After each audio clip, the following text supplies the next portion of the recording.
LC খোলা কিংবা remittance ক্রয়ে ডলারের দাম নিয়ে ব্যাংকগুলো যেমন বাংলাদেশ ব্যাংকের নির্দেশনা মানছে না, তেমনি কার্ব মার্কেটেও চলছে নৈরাজ্য। কোথাও প্রতি ডলার 120 থেকে 21 টাকা, তো কোথাও 125 থেকে 126 টাকা। আবার একটু বেশি দাম দিলে মিলছে পাসপোর্ট লিমিটের চেয়ে অনেক বেশি ডলার, এমনকি পাসপোর্ট ছাড়াও মিলছে ডলার। তবে মুদ্রাবাজার বিশেষজ্ঞরা চান নৈরাজ্য দমনে বাংলাদেশ ব্যাংক কঠোর হোক। অনুপ অধিকারী তরুণ জানাচ্ছেন বিস্তারিত। মাঠের অলরাউন্ডার আমি, আর ঘরের allrounder Tylox. Tylox toilet cleaner, clean মানেই টাইলক্স। হযরত শাহজালাল আন্তর্জাতিক বিমানবন্দর সংলগ্ন আশকোনা হজ ক্যাম্পের ঠিক সামনেই এই মুক্তিযোদ্ধা মার্কেট থেকে প্রতি ডলার কিনতে লাগছে 121 টাকা, আর বিক্রি করলে পাওয়া যাচ্ছে 120 টাকা।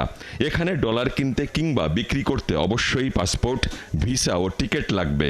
আমরা ডলার কিনতেছি 120 টাকা করে, বিক্রি করতেছি 121 টাকা করে। আর আমরা যারা বিদেশ থেকে কারেন্সি নিয়ে আসে তাদের কাস্টমার কাছ থেকে ডলার বা বৈদেশিক মুদ্রা ক্রয় করি, এগুলাই আমরা অন্য কাস্টমারের কাছে বিক্রি করে থাকি। অবশ্যই পাসপোর্ট, ভিসা, টিকিট সবকটাই লাগবে। তারপরে অ্যান্ডোজও করতে হবে, শুধু পাসপোর্ট টিকিট নিলে হবে না। জি অ্যান্ডোজ করে দিই। এই মার্কেটেই দেখা গেল যাত্রী যে দেশে যাবেন তাকে সে দেশের মুদ্রা কিনতে উৎসাহিত করা হচ্ছে।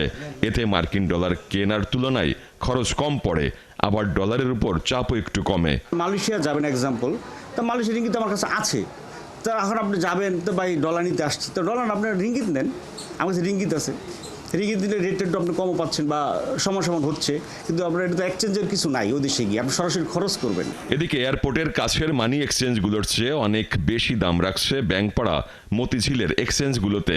এখানে প্রতি ডলার কিনতে লাগছে 126 টাকা 30 থেকে 60 পয়সা, আর বিক্রি করলে পাওয়া যাচ্ছে 125 টাকা 60 পয়সা থেকে 126 টাকা। তবে পাসপোর্ট, ভিসা ও টিকিট ছাড়াই যত খুশি তত ডলার কেনা বেচা করা যাচ্ছে মতিঝিলে। ডলার 125 টাকা 80 থেকে 26 টাকা আমরা কিনি, আবার 26 টাকা 30-40 পয়সা বিক্রি করি। ডলার তো বাজারে আসা যাওয়া সবই কম, ক্রেতা সবই কম। ডলার রেট বাজারের উপর ছেড়ে দেওয়ার পক্ষে থাকা এই ব্যাংক বিশেষজ্ঞ বললেন, খোলা বাজারে অযৌক্তিক মূল্যে ডলার কেনাবেচা নিয়ন্ত্রণে কঠোর হতে হবে বাংলাদেশ ব্যাংকে। আমাদের দেশের মার্কেট আনস্টেবল, সাংঘাতিক ভোল্টাইল, তো এই সমস্ত জায়গায় ক্রলিং পেক চলে না। সেই জন্য আমরা বারবার বলতেছি যে আপনার রেটটাকে মার্কেটের উপর ছেড়ে দেন, তাই না? এখন মার্কেটের উপর ছেড়ে দিলে definitely bank to bank differ করবে। কোলিং পেক থেকে সরে এসে বাংলাদেশ ব্যাংকও এখন আবার চাইছে ডলার রেট বাজারের উপর ছেড়ে দিতে।